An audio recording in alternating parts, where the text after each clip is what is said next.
راستی من اینو برای شما آوردم. نه سمیه خانمم خیلی سعی کرد، ولی با خوردن این یکی یه حس عجیبی بهم دست میده. خانم بزرگ خیلی ببخشین، باید یه چیزی بهتون بگم. لطفاً به معصومه خانم بگین بیشتر حواسش به بلال باشه. اون هنوز بچه است و مدرسه میره و هر جور بچه‌ای توی اون مدرسه هست و ممکنه خیلی چیزای بدی از اون بچه ها یاد بگیره. این چه حرفیه میزنی؟ بلال ما خیلی هم معصومه.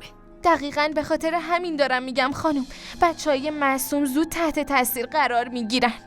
منظورت از این حرف چیه؟ قصدم بد نیست، فقط میخواستم بدونید. آخه امروز آقا بلال توی مدرسه جعبه هندسه یکی از بچه ها رو برداشته، همونی که توش خطکش و پرگار و اینجور چیزا. محاله.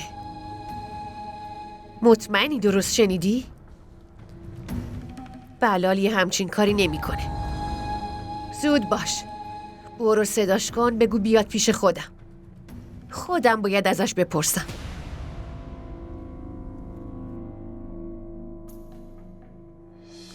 خانم بزرگ، فقط من یه خواهشی دارم، اسم منو نیارید باشه. معصومه خانم همینجوریشم از من ناراحته. 2 دقیقه دیگه من میفرستمش.